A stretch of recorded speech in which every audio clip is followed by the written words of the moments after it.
And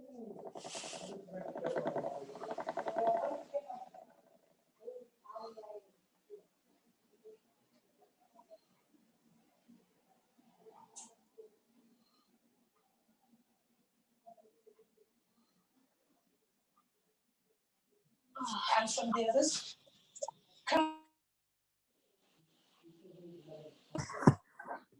to find what we could. Maxed out some credit cards too. Fool that I am.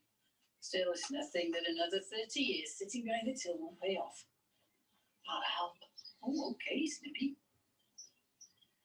I thought so, Ellen. I think he has some things to say. I'm not sure whether he'll say them. Thank you for trying. I can't promise you he's strong enough, Ange. I want to do something. Before we win today, I want to tell those press who our daughters really were. I'd like that too. My daughter was terrible at school. She drank. She used drugs. She was 15. That's what you see. What you don't see is that she wanted to be a nursery school teacher. She was going to study a BTEC in it. She would have become a good woman. Her dog still sleeps on her bed. I had to change her duvet the other day because he's a stinksy, the dog. And it broke my heart. It did. Leona, well, she lost her life down there too. Yes. And that's all I have to say about that.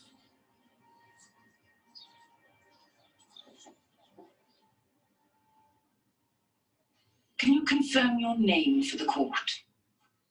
Iwan Bevan. You're the leader of the council. What does that involve? I chair the cabinet and with my colleagues try to set a course for local area policies. How much work does that involve? 3, 4 days a week, 6 days some weeks. For which you get paid how much? £19,000. It's the salary you recently reduced. I made a pledge to match my salary to any cuts in public spending we made. Austerity's been tough. Did you get any other income? Not at this moment, no, but plenty live on less.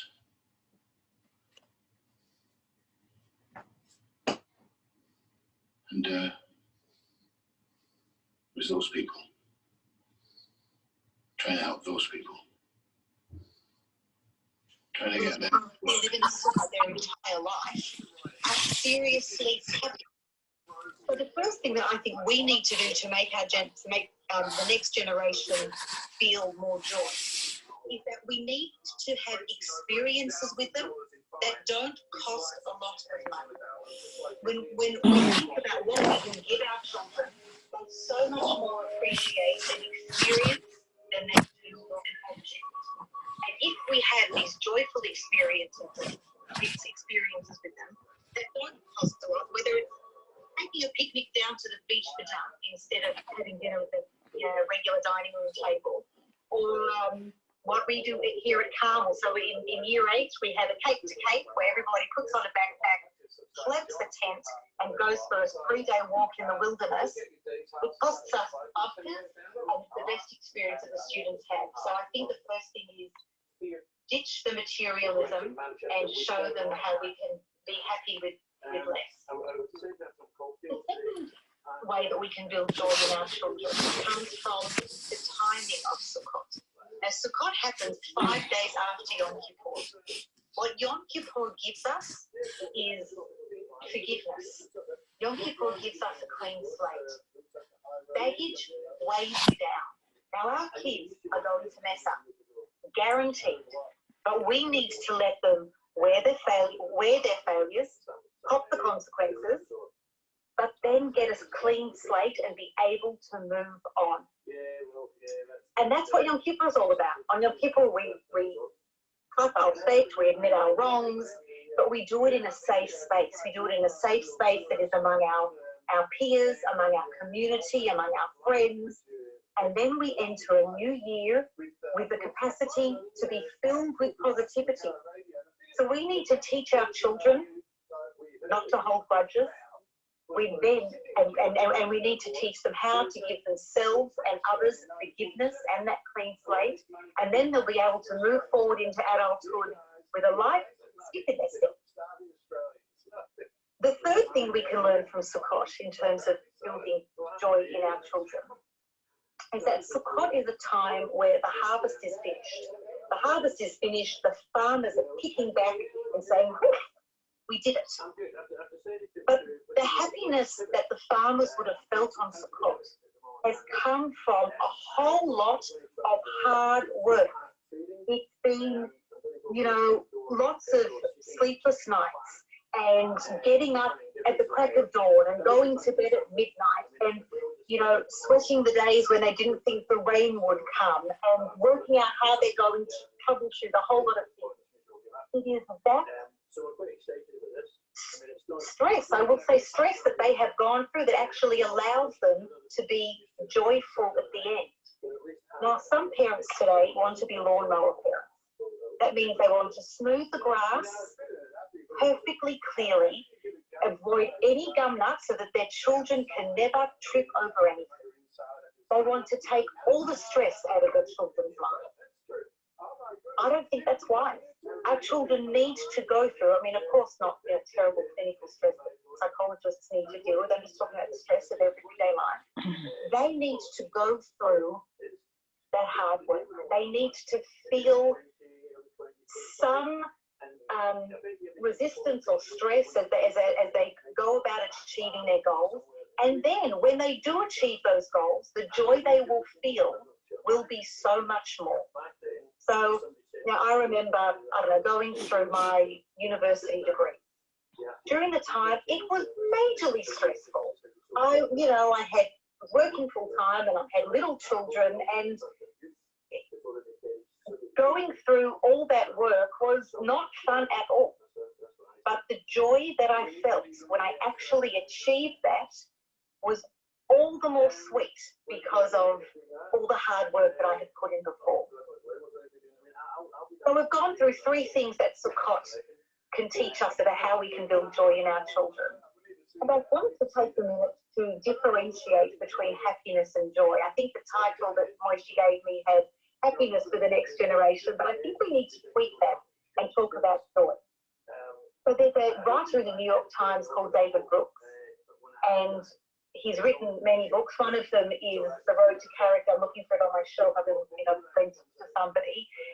The Road to Character is a must-read for anybody who is interested in moral education. And in one of his columns in the New York Times, David Brooks talks about the difference between happiness and joy. I just want to read you a quick quote. It usually involves a victory for the self. Joy tends to involve the transcendence of self. Happiness comes from accomplishment. Joy comes when your heart is in another. Joy comes after years of changing diapers, driving to practice, worrying at night, dancing in the kitchen, playing in the yard, and just sitting quietly together watching TV. Joy is the present that life gives you as you give away your gift. Now, what we want for our children is we want them to be joyful. And one of the things that we can do as parents is actually demonstrate that joy, which is what Timmy was talking about before. And we need to demonstrate that joy, especially when it comes to Judaism. We need to show them how excited we are that Shabbos is coming, how much we are looking forward to Sukkot. And even Pesach, when we are cleaning and it's just a whole lot of, stress trying to get the house ready for Pesach, we need to show our children how much we are looking forward to these Chagim. And if we do those things, if we show joy, then our children will show joy too. So there are two more things that I wanted to speak about that aren't related to Sukkot, but still will allow our children to experience joy. The first is we need to build capacity in our children and the capacity and the desire to do things for other people. When our children engage in community service, they realise that there is something bigger than themselves, that they have the capacity to contribute. There's too much focus on the self, too much focus on, pontificating our navel and thinking about, what we are like. Don't focus on the self. Focus on others and what our children can give to others. We keep thinking that in order to build self-esteem, we need to focus on the ego. And it's exactly the opposite. To build self-esteem, we need to encourage generosity and selflessness. We need to change the language from what the world owes me to what is my responsibility to the world. And then our children will know that they have what to give. They have the skills. They've got something to give to somebody else. And they will also know that as much as they decry and complain about their lives, there is always going to be someone out there who is less fortunate than they are. And it's always better to be the giver than to be the receiver. And my final point I want to make is that children find joy in family time and in family ritual. And we are so blessed to have a life that is filled with ritual. I teach maths at Carmel School, and even though I teach maths, I often steal time to talk about, the parasha, to talk about the upcoming Hagim, and I often ask the students about how they celebrate the Hagim in their homes, and their faces light up when they are able to tell us about some minhag that they have in their home, whether it's what they have for Karpas, or the way in which they decorate their sukkah, or the way in which their father has added an extra blessing to them on Friday night. Children crave family time and they crave family ritual. And when we give that to them, it gives them much more than just happiness, it gives them joy.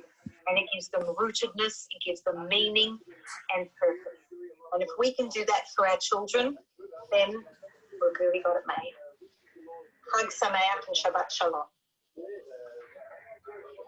Lola, thank you so much. Your students are so lucky to have you. Thank you also for highlighting the differences between joy and happiness, and also so many lessons from Sukkot. We learn about how Sukkot reminds us about the temperamental nature of life, but such important lessons that you highlighted, that we need to be happy with less, experience plus money, a clean slate, not to hold grudges, and stresses and challenges are actually okay, and so we can feel joy. I love your lawnmower parent. I've heard helicopter parents, but I've never heard the term lawnmower parent. So thank you so much, and thank you for the amazing job that you do. We are now going to travel to Israel to speak to acclaimed international speaker and psychologist, Dr. Clara Silverstein. Dr. Silverstein received her BA from UCLA, MA and PhD in professional psychology. Formerly on the clinical faculty of UCLA's School of Medicine, she has consulted internationally on topics such as Jewish family and parenting, prevention of domestic violence, and finding oneself within marriage. She often writes articles which combine psychology and spirituality, and her passionate keynote speeches have been published, including The Jewish Child's Identity, Influence of Home, School, and Community. Between 1999 and 2005, we were lucky enough to have Clara living here in Sydney, where she practiced, lectured, and was very involved working with the Jewish community before she was She's also a talk show host on Radio West Jerusalem with a show titled Staying Sane, something that we can all relate to. You have worked with people going through so many different challenges. Can you share with us tonight some of your tips and techniques for the journey into joy, no matter what challenges are going on? Kelly, you're amazing. Thank you very much. I have to tell you that Rabbi Yanki Berger phoned and asked me if I would speak on Journey to Joy. And I thought, leave it to Rabbi Yanki, who was our rabbi in Double Bay when we were lucky enough to live in Sydney for 5 years. Leave it to Rabbi Berger at this time when we're suffering a world pandemic, a magefa that touches everybody in every country. Leave it to Rabbi Berger to stay positive, focused on happiness and joy, and to do an entire segment of Sinai Down Under. I'm Joy. Before I begin, I must say hello to all our dear friends that we meet in Sydney, Australia. We lived there for 5 years, and I can tell you that I loved every single minute of it. It is the most beautiful city with the warmest people, and I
Well, good evening. Thank you for joining us. As I keep saying, there's always plenty to talk about. In your say matters now.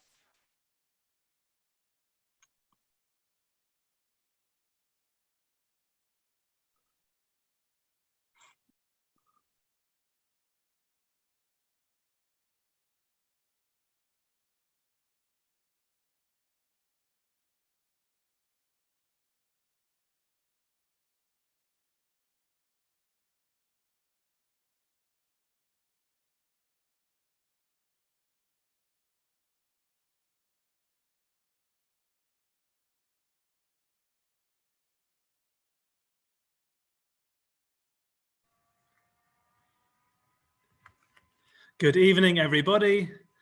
Lovely to see you all. Good afternoon to those of you who are joining us from Israel. I hope everybody had a very special and meaningful Yom Kippur. Not only that we can say that this Rosh Hashanah and Yom Kippur that we were so concerned about in the build-up towards them, not only can we say that they're behind us, but hopefully they were of tremendous value and meaning along the way as well. And many people have said that they've actually discovered over Rosh Hashanah and Yom Kippur that they're capable of davening more than they knew. And they were more independent daveners than they were previously aware of. And hopefully that's something great that we can take forward together with us. I'd like to wish you all a very big shkoyach tonight for your dedication to this shiur, because all of you are now attending a parsha shiur on a week when there is no parsha. And I don't know if that crossed your mind or not. We're not going to be reading a normal parsha in shul this week because this Shabbat is Sukkot. We have a break from our normal Torah reading cycle. And so our focus this evening is not going to be on the weekly parsha. Our focus this evening is going to be on Sukkot. What I would like to do is to look at 4 stories about Sukkot which appear in the Gemara and to understand what these stories are supposed to mean for us. And along the way, we will learn about the true meaning of Sukkot and the experience of being inside a sukkah and celebrating this very beautiful Chag. Tonight's shiur is dedicated by Ben Zenworth in loving memory of his mother, Genya, Bat Chaim, Verivka. Ben and Faye, I see that you're here. Yesterday, I happened to be in Springvale for a levaya, and Ben, your mother, Genya, together with your father, they're buried in a very central position in Springvale. So I think of them often and I walk past them often. And yesterday, ahead of the yahrzeit, I was able to stop there for a few moments and say some tehillim ahead of her yahrzeit next week. And thank you very much, Ben, to you and the family for dedicating this shiur in your mother's memory. Thank you to you, Rabbi. Thank you, Ben. The first story I would like to look at is from the Mishnah in Sukkah, source number 1, Daf Kafchet Amud Bet. And the Mishnah starts off as follows. Kol Shivat Hayamim, throughout Sukkot, Adam oseh sukkato keva ubeito arai. A person should make their sukkah their fixed abode, and their home should be their temporary abode. If somebody asks you, where do you live? You say, I live inside my sukkah. That's where you are throughout Sukkot. Now, what happens, Yardu Geshamim, if it rains? At what stage is one allowed to leave the sukkah and move indoors? And the answer is when it is raining so heavily that it would ruin a mikpeh. It's some kind of porridge or congealed dish. If the rain is ruining your soup, a bit of a congealed dish, then you move inside. Now, without looking at the specific halachot of what you do in the rain on the different nights of Sukkot, the Mishnah then tells us a story or a parable. Mashlu mashal, they told the following parable. Lemaha davar domeh, to what can we compare rain on Sukkot? Le'eved sheba limzog kos lerabo, it is like a servant who comes along to pour a glass for his master. V'shafach lo kiton al panav, what does the master do? He pours a jug all over the face of the servant. Now note, when it comes to the servant, he comes to pour kos, a cup. So the servant must have both a cup and a jug there on his tray. So the servant comes along with a cup on the tray and he says to his master, here you go, I've brought you your cup of drink. And what happens? The master doesn't even pour the cup on his face. He takes the entire jug of water and pours it over his head. It's a slap in the face, a serious insult to the servant, a major rejection of the drink that the servant wanted to offer his master. The Mishnah says, when it rains on Sukkot, that is what it's like. That we've made an effort to build our Sukkot, to decorate our Sukkot, to get everything ready. And then what happens? Hashem pours a jug of water on our heads and prevents us from performing this mitzvah. And Rav David Cohen, the Rosh Yeshiva of Chevron in source number 2, asks a question. And he says, V'tzarich bi'ur, we need to understand. Lama nityached inyan zeh lemitzvat sukkah? Why is it specifically, when it comes to the mitzvah of sukkah, that we're told that our inability to perform the mitzvah is like a very personal rejection from Hashem? Yoter mishar ha-mitzvot, more than any other mitzvah. Shalom matzanu b'chol ha-mitzvot inyan zeh. We haven't found this elsewhere. From time to time, things happen that prevent you from performing a mitzvah. Sometimes good things happen which prevent you from performing mitzvot. Sometimes challenging things happen which prevent you from performing mitzvot. But nowhere else do we find that the inability to perform a mitzvah for reasons beyond your control, yechashev, is considered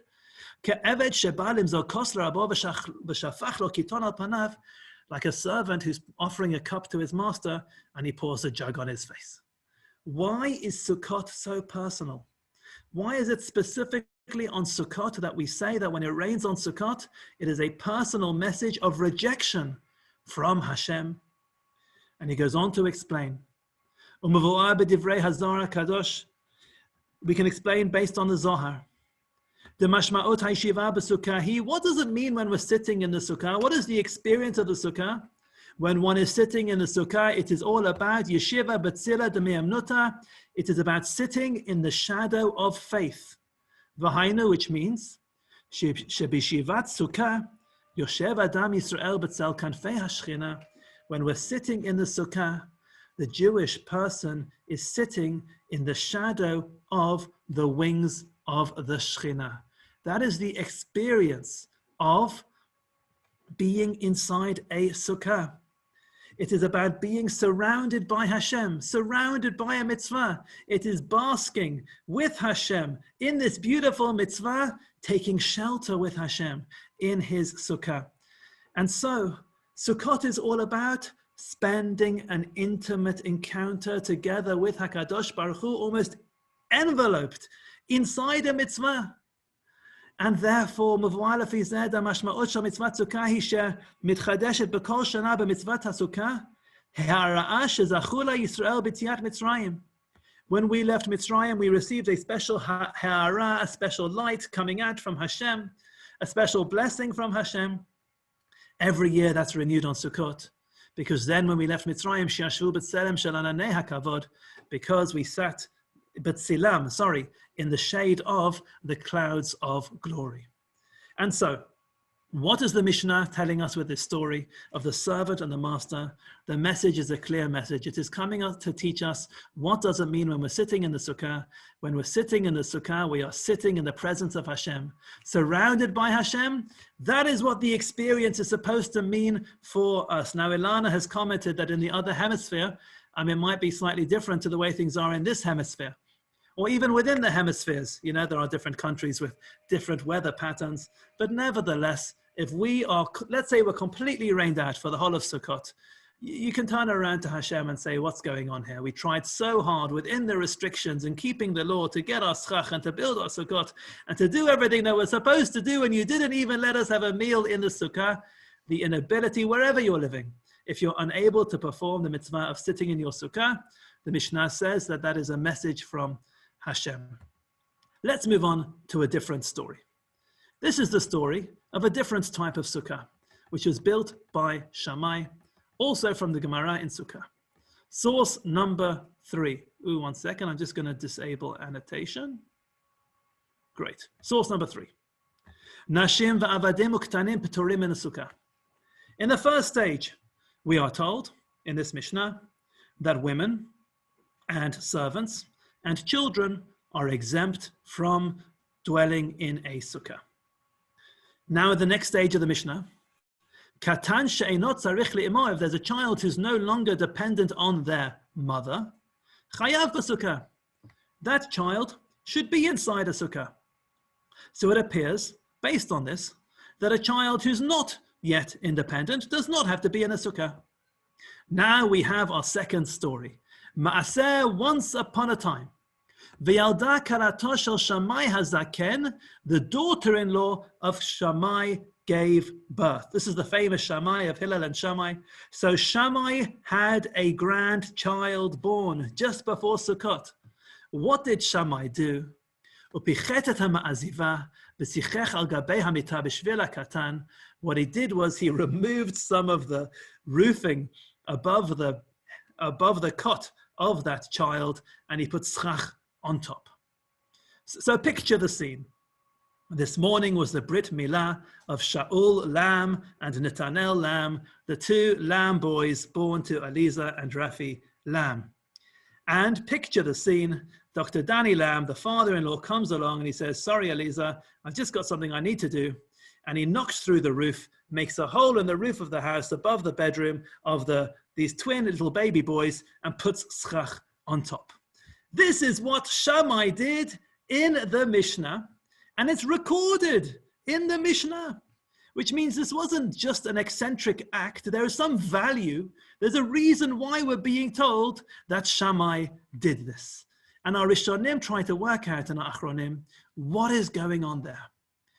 And before we get there, the Gemara asks, Ma'aseh v'yalda kalato, there's a story where the daughter-in-law of Shammai had a baby, etc.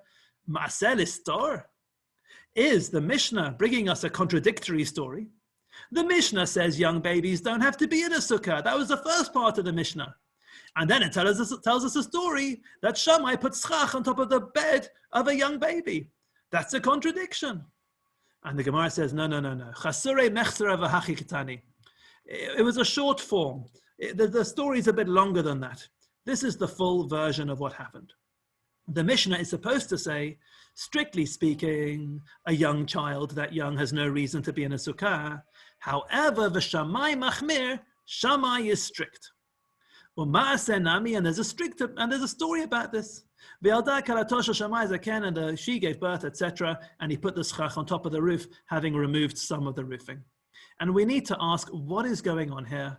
What on earth is the value of putting schach on top of the head of a newborn baby child? You know, it's like sometimes they have those little kippot for babies with a piece of elastic, and they take a cute picture of the baby wearing a kippah. So it's lovely for a photo, but is there any religious value in a baby child wearing a kippah? Is there any actual religious or halachic value in a baby child being inside a sukkah when they're that young? How could that be the case? What was Shammai thinking or doing? And the first approach I'd like to share with you is that of the Pnei Yehoshua in source number 5. And he says, V'lichorah at first glance, Ein tam lechumra zo There's no reason for this chumrah of Shammai. Why is he doing this? What educational value is there for a child who's just 1 day old? She'ein bo da'at klal, he's got no intellect. L'chayvo b'mitzvah, say that you're going to say that he's in some way obligated with a positive mitzvah.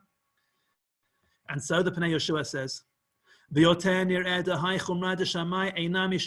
he says, when Shammai did this, it was not for its educational value. It wasn't because it had any benefit for the child itself. It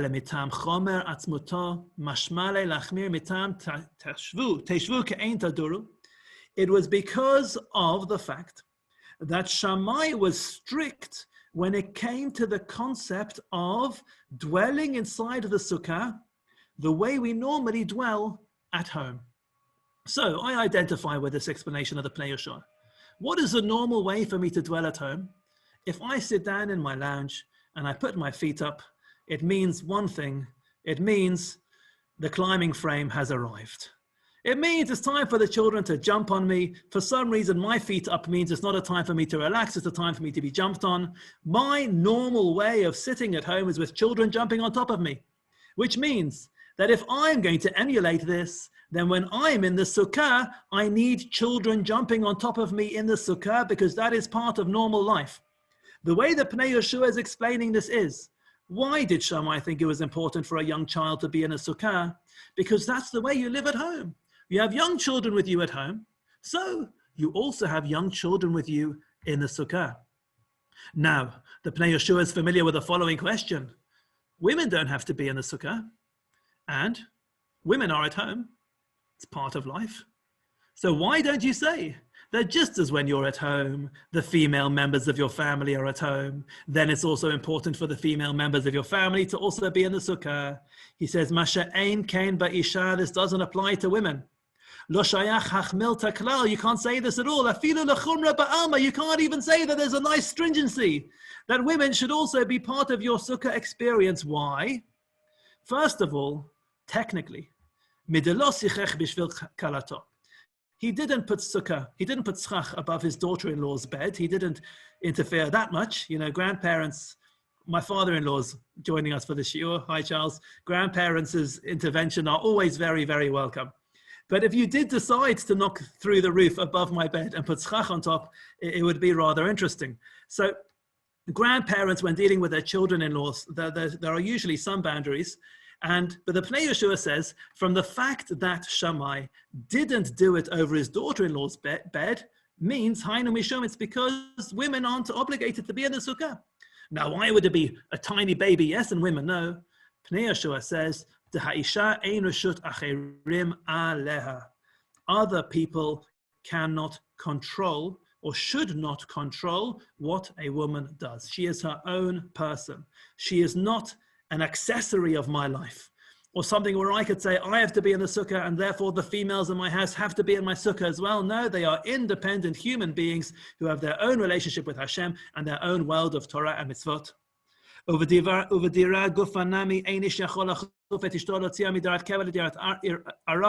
No man can force his wife to join him in the sukkah because she is her own person.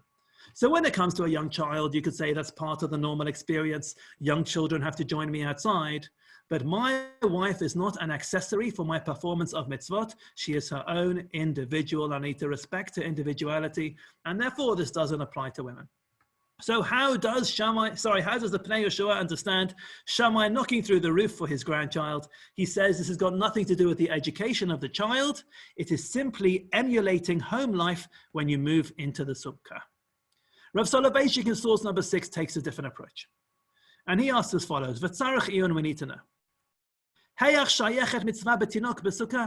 How could there be any command for a young baby to be inside a sukkah? Rav Soloveitchik takes a very technical way of saying this can't be the case because the baby is not actually doing anything and therefore there's no actual ma'aseh, there's no act in performing this mitzvah. So Rav Soloveitchik explains, V'nirali Hashem, we answer.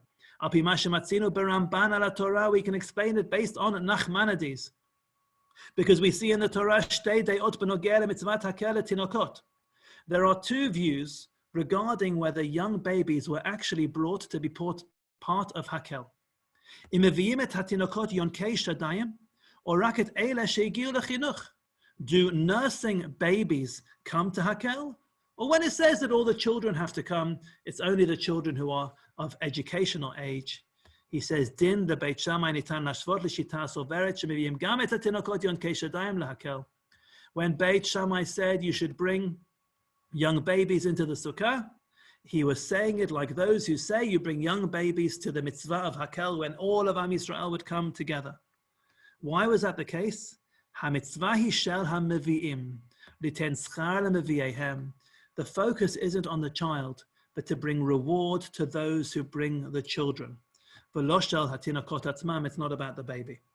So when it comes to Hakel, bringing everyone together, what's the point in bringing young babies to Hakel? There's a view which is brought down which says it's not there for the babies, it's there for the parents, to give reward to the parents. In our Kli Yakar shiur this week, we saw the Kli Yakar ask, what's going on here? You know, if it's just to get a reward, you know, is this like just schlepping a big bundle of wood and stones with you? Is the idea that you get reward for schlepping your child along? You know, somehow you managed to get to Hakel with all of Am Yisrael there with your child, and well done, you're going to be rewarded for it. You might as well take a sack of potatoes and have a slightly easier time. But there's a concept here that when it comes to the things that we give to our children and the things that we give to our grandchildren, it's not only about them, but we are receivers in that process as well. And we derive benefit and we derive reward for it as well. And it is rewarding for parents and grandparents to do things for their children and their grandchildren. And there is a value in grandparents doing things for their grandchildren. And so when Shammai comes along and he organizes a sukkah for this new baby in his family, this new grandchild, it was an expression of love for Shammai. And Shammai gets a reward for expressing that love. It's a process of giving where the benefit is perhaps more for the giver than for the receiver, but that benefit is of value. One final way of looking at this before we look at the next story. And this is Rav Shmuel Shimoni in source number 7. And he explains as follows. Rav Shmuel Shimoni is a Rav in Yeshivat Har Etzion, and he was our downstairs neighbor when we lived in Kollel. And he says,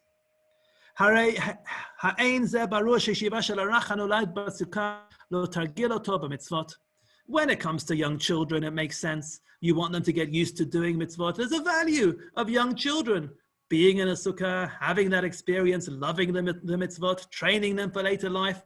But for a young baby, what's the point? And he says as follows, this is Shammai's argument. And Shammai says, actually, yes, there is a value of placing a young baby in a sukkah. Why? It's not that he understands the mitzvah of sukkah differently. He understands the concept of education differently. Lefi Shammai, according to Shammai, chinuch ein pirusho rak education. Chinuch doesn't mean only education. Kifi hamuvan hamoderni shel hamilah, like the modern understanding of the term. So what does chinuch mean if it's not education? Ela muvano gam kishel chinuch klei sharet. It is like when you talk about chinuch of the vessels which were used in the Beit HaMikdash. When we talk about Chanukat HaMizbeach, it's not the educating of the altar, it's the dedicating of the altar. Lechanech in Hebrew is to dedicate something. And so, education isn't just about imparting information from one person to another person. It's about dedicating that person for a particular purpose or a particular course in life. Shimush Roshani ba'ofen mesuyam, the way you dedicate something is that at the beginning you use it for a certain thing. And so the first time you use something, it is a chinuch for that vessel because you're dedicating it for something. And so he says, l'havanazor, based on this, Chinuch ktanim mashma'o sherabanan herchivu et olam hamitzvot gam lektanim. What it means is that our sages extended the world of mitzvot to apply also to young children. V'kavu, and they established, according to Shammai at least, shekeshem shegdolim mekaymin mitzvot, just as adults can perform mitzvot, Yugam haktanim shayachim ba'otan mitzvot shebahen hadavar efshari. Children, wherever possible, are also part of that halachic world of mitzvot. Mitoch tfisa sheish mashma'ot lema'aseihem kvar ka'et. Because we acknowledge that there is a value for what children do from the very, very youngest age. If somebody comes along and says, what's the point doing this for your children? They're not yet bar or bat mitzvah. The answer is, of course, there's value in young children getting used to Torah and mitzvot. And if somebody says for your tiny baby, what's the point? What's the value? The answer is that Shammai felt that there is a value. From the very youngest age, we need to dedicate our children to live in the right path. And what it means is that when we educate our children, we have to understand what we're trying to do. Chinuch isn't just that they know the right answers to the questions. And it's not just that they know the information. Chinuch is about dedicating them to the cause, that they receive a life, a mission, a reason for them to perform these things, that their life is about that which we're imparting to them. That is the concept of chinuch. And therefore there's a value even for the youngest children, because from the day a child is born, you can already have that impact on dedicating this child's life for the purpose. If you don't like anything I've said so far, don't worry. Because in source number 8, the Maharshal tells us, why did Shammai put schach on the baby's cart? If you think that's absolutely ridiculous, then you can rely on the Maharshal who says, Bishvil shehaya lo gam ken ben katan keven chamesh. Shammai had another grandchild who was 5 years old. V'lo haya yachol lifrosh me'imo, and that grandchild was unable to detach himself from his mother. So what happened? This is the story according to the Maharshal. I just wasted your time with all those explanations. According to the Maharshal, what happened is as follows.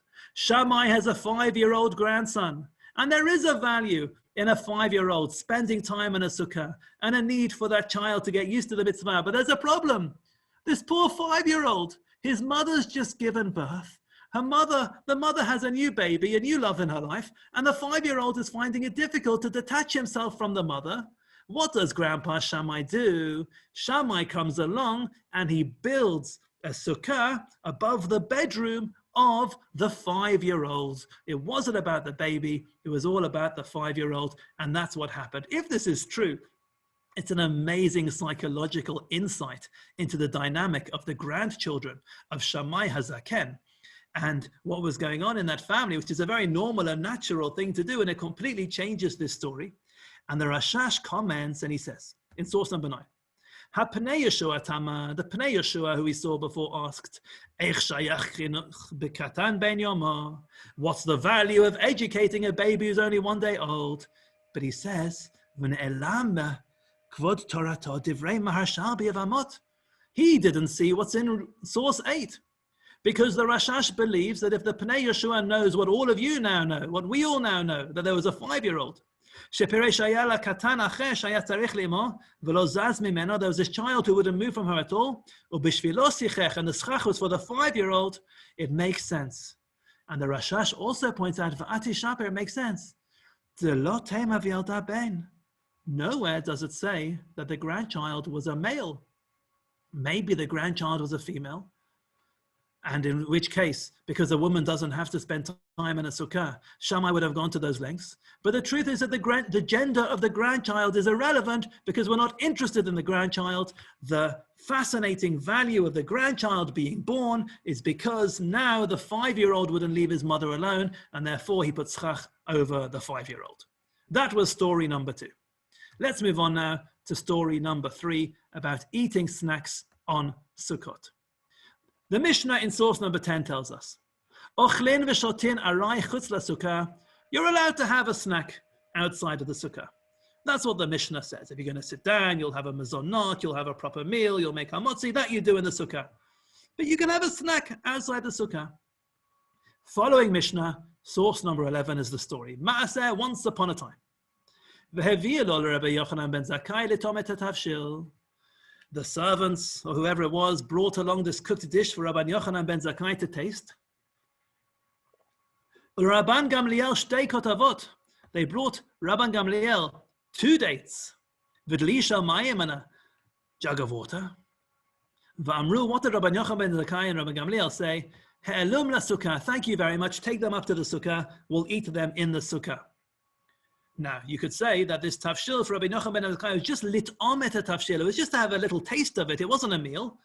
Halachically, he could have had it outside the sukkah, based on the previous Mishnah. And Rabbi Gamliel's only having a couple of dates. Perhaps he could have had that outside the sukkah.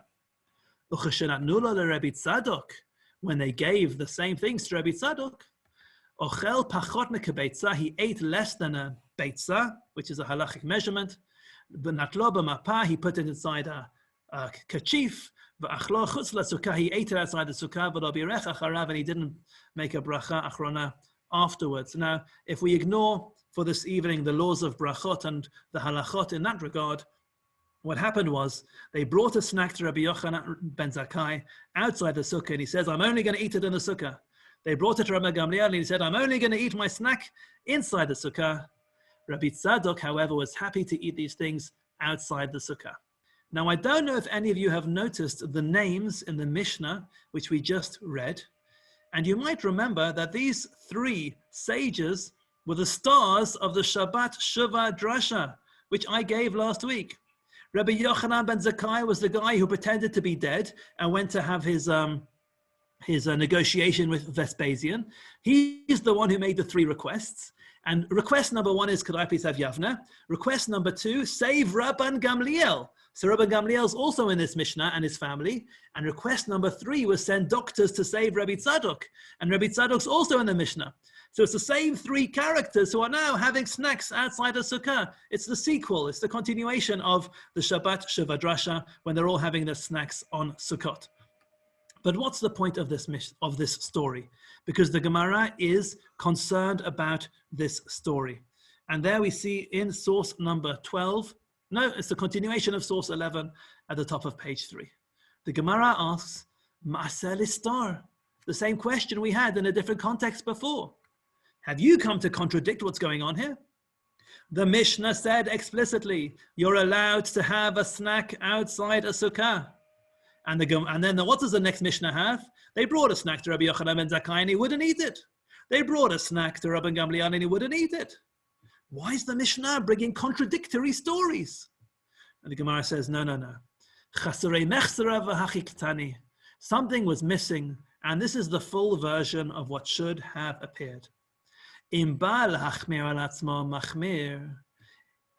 Strictly speaking, if you want to have a snack outside the sukkah, that's okay. But if you want to be strict, be strict. V'leit bei mishum yohara, and there's nothing arrogant about being strict in this way. You don't have to feel self-conscious or feel that you're being better than anyone else. No, if you want to be strict about the sukkah and not even have a sip of water outside the sukkah, that's absolutely fine. And there's also a story where this happened. That they brought it to Rabbi Yochanan ben Zakkai to just taste some of the cooked dish. They brought Rabbi Gamliel a couple of dates, and they said, He'elum la sukkah, take them up at the sukkah. However, you should know, when they gave it to Rabbi Tzadok, he would eat less than a beitzah, and he did it the way he did it. And this is reflected in the halakha in source number 12, and the way the halakha is written regarding what you're supposed to eat inside a sukkah. Mutar le'echol achilat arai chutz lasukkah. You're allowed to have a snack outside a sukkah. V'kama achilat arai. What exactly is a snack? K'beitzah mipat, about an egg's size of pat as a halachic measurement. Umutar lishtot mayim v'yayin v'lechol perot. You can have a drink of water, a glass of wine outside a sukkah. You can eat fruit outside the sukkah. Ba'afilu kavah alayu, even if that is your formal meal, you can do all of that chutz lasukkah. However, somebody who decides to be strict, who doesn't even want to have a sip of water outside the sukkah, that is okay. So what is the halakha? The halakha provides for us different options. And it says you can have a snack outside the sukkah, but if you don't want to and you want to be strict, that is fantastic. Now, if we just think about the historical context in which this story took place, remember these were the major characters of the Shabbat Shuvah Drasha. We're talking about the destruction of the Beit HaMikdash and the period which came after. Why was the Beit HaMikdash destroyed? It was destroyed because of sinat chinam, because of a lack of respect for other people, because of zealousy, because of infighting. What do we have here? Here we have three characters who survived that, and look at what happened. We have a peaceful situation. These people are strict about the sukkah. Rabbi Tzadok is lenient about the sukkah, and everyone is getting along nicely, and it's okay. You can have different views about what you should eat inside the sukkah, and that's fine. And you need to be tolerant of the different views. The tables have turned, by the way. Prior to the destruction, Rabbi Tzadok fasted for 40 years. That's why he looked so emaciated when Vespasian saw him. He wouldn't eat anything. He survived on almost no food. So Mr. Guy, who was strict for 40 years on not eating, is now the guy who's happy to eat inside the sukkah. The other people who ate happily for 40 years are now only going to eat inside the sukkah. The tables have turned. But why is the Gemara and the Mishnah bringing us this story? The story is there for a reason. And it's coming to tell us that it is okay that different people have different approaches to what you eat in the sukkah. And the tolerance needs to work both ways. For those individuals who are stricter about what you eat in the sukkah, be tolerant towards those who will have a snack outside the sukkah, because it is 100% halachically okay to have a snack outside the sukkah, and don't force your chumrah on anyone else. And we have to be tolerant the other way around as well. For those of us who will have a cup of water outside the sukkah, and who will have a snack outside the sukkah, and you hear stories of certain people in our community getting absolutely drenched on first night Sukkot or second night Sukkot, and some people even throughout the week of Sukkot, because they will sit in a sukkah in their coat, no matter the weather, whatever happens, they're going to get absolutely drenched. We hear these stories each year. We shouldn't say those people are mashuga. We shouldn't say those people are entirely wrong. We shouldn't be intolerant towards that, because we're told that the people who want to be strict about how much time they spend in the sukkah, in the Shulchan Aruch, it says, Harei zeh meshubach, that is praiseworthy.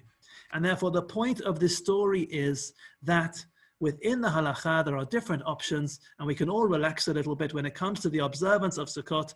And I can do what I'm going to do in my sukkah, and you're going to do what you're going to do in your sukkah. And the chances are that we are all within the framework of halacha, and there shouldn't be any sukkah envy or sukkah comparisons, or people are sending videos to the police of what different people are doing in their streets. I don't want to receive any videos on Sukkot of who's eating what inside or outside the sukkah. The aim of this story is to teach us tolerance. The final story I'd like to share with you, we've had a story of Shammai, one Sukkot story about Hillel in source number 13. Tanya, it is taught in a Braita. Amru alav al Hillel hazaken. It is said of Hillel hazaken.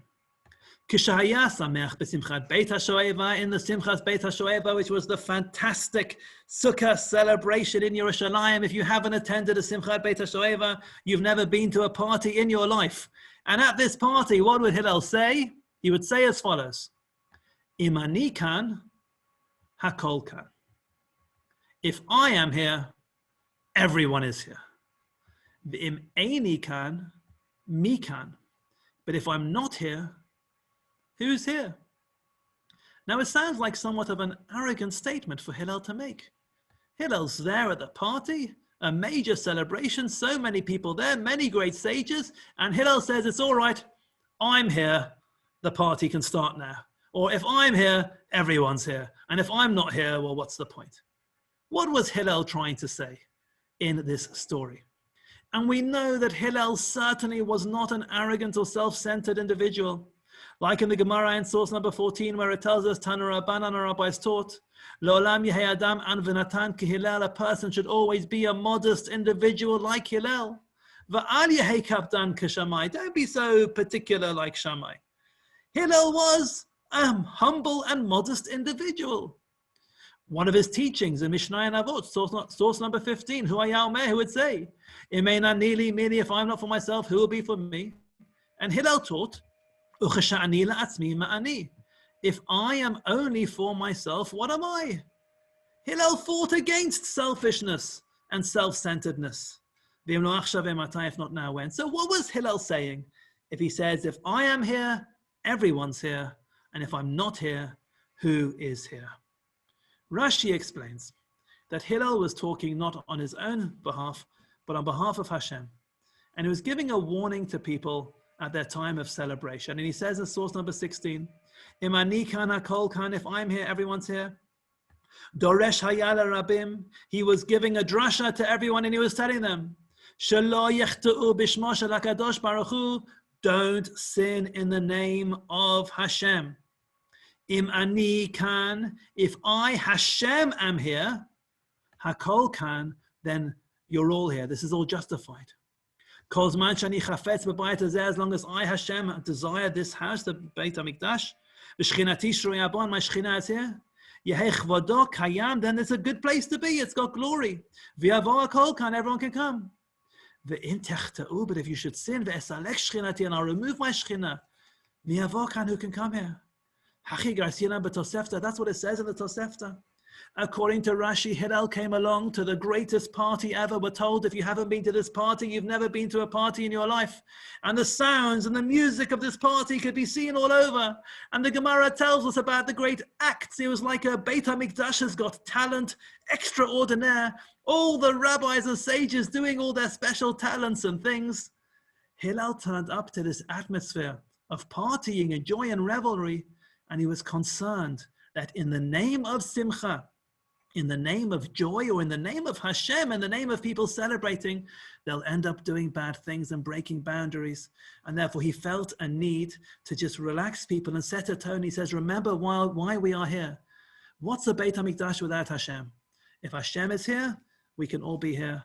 But if Hashem was to leave us because of our behavior, then what's the point of all of this? So he was talking in the name of Hashem, perhaps the way that sadly Simchat Torah goes in some places nowadays. People think there's a mitzvah to get drunk on Simchat Torah. There is no mitzvah to get drunk on Simchat Torah. The only possible mitzvah to have alcohol on Simchat Torah would be for Kiddush. And even then you don't have to have alcohol. But Hillel came along and he says, don't pretend that this is for religious reasons. Don't turn religion as an excuse for you to behave in an inappropriate way. No, if Hashem is here, that is the focus. And if Hashem's not here, then we can't be here either. The Maharsha points out, by the way, if you like gematrias, that the gematria of Hillel is the same as do followed by nai. Aleph, Dalet, Nun, Yud. So Hillel can speak on behalf of Hashem because the gematria of Hillel is the same as the name of Hashem. A different approach, however, is in the Maharsha at the bottom of page 3. And he says, V'lulei pirusha, he says, putting what Rashi said aside, I would actually explain that he's not talking on behalf of Hashem. He's saying this on behalf of Am Yisrael. If the Jewish people are there, that I come to the Beit HaMikdash, Hakol is there. Who's Hakol? Hakol is a reference to Hashem. So if the Jews are there, Hashem will be there. And if the Jews aren't there, then Hashem won't be there. It's a different way of explaining it, but I'd like to focus just at the end of the shiur on a final approach, which I've brought based on a midrash in source number 18. And when Hillel comes along to this great celebration, and he says, if I am here, everyone is here, he's teaching us a message about individual responsibility and the importance of every individual. Like the well-known midrash in source number 18 about the Arba'at HaMinim. The midrash tells us, Pri Eitz Hadar, the etrog. Who does the etrog represent? Eilu Yisrael, the etrog is the Jews. Why? Because an etrog has ta'am and reach. It has both taste and a pleasant aroma. So too, there are Jews who have both taste and aroma. They have Torah and they have good deeds. That is the etrog. Kapot Tmarim, who does the lulav represent? That represents the Jews. Why? Because the date palm has taste through the dates, but it doesn't have a pleasant aroma. So too, there are Jews who they do have Torah, but they don't have good deeds. Sadly, sometimes somebody can be a person of Torah, but not be a mensch. That is what the lulav represents. Vanaf Eitzavot the Hadas, who does that represent? That represents the Jews. Because the Hadas, it has a pleasant aroma, but it doesn't have a taste. And so too, there are Jews who have good deeds, very, very good people, Ve'ein Bahem Torah, but they don't have Torah. And finally, we reach the Arvei Nachal, the Aravot. Who do they represent? Well, the willow, the Nebuch of the bunch, which by the end of Sukkot becomes the hero of the bunch. And you'll see that in this week's Parsha package. Anyway, the Arava, Ein batam ve'ein bareach. It has neither taste nor aroma. Who does that represent? Those are the Jews, because there are Jews who have neither Torah nor good deeds. So Hashem looks at these four types of Jews. And what does he do? What does Hashem do lahem? Le'ovdan I efshar. You cannot just get rid of them. It's a simple statement in the Midrash, but it's something that we sometimes need a reminder of. You can't just get rid of them.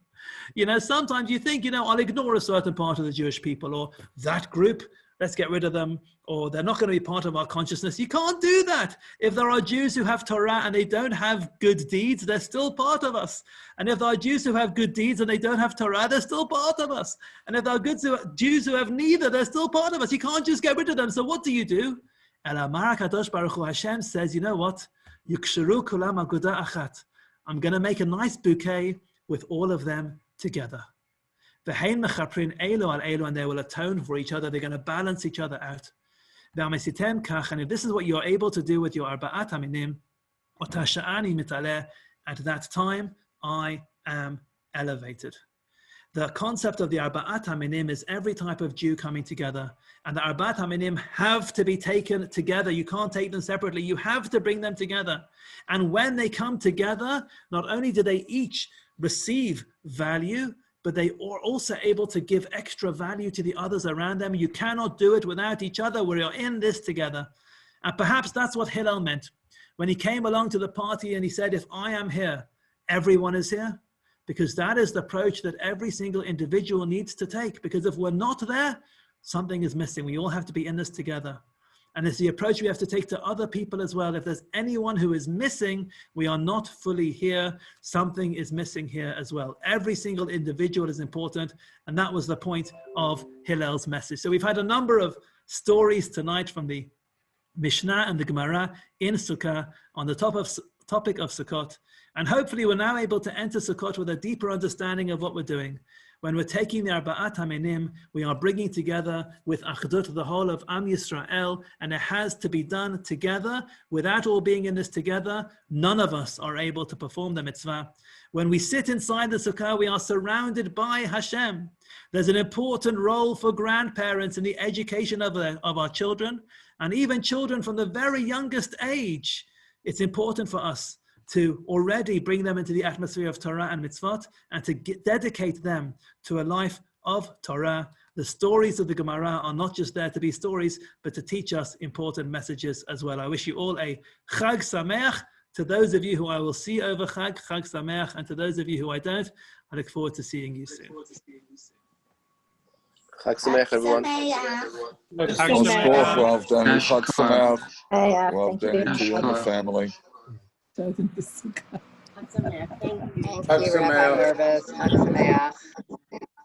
Now, I will now make Rabbi Yoshua Asolin the host of this meeting. What is he doing? And you are all welcome to stay for Rav Asolin's shiur in Ivrit Kala. This time, Bli Neder, I will exit without causing any disruption. Yishar Koach Harav, thank you very much. Thank you very much. Of course, everyone can feel welcome to stay or to do whatever they want. ואנחנו עוברים לעברית.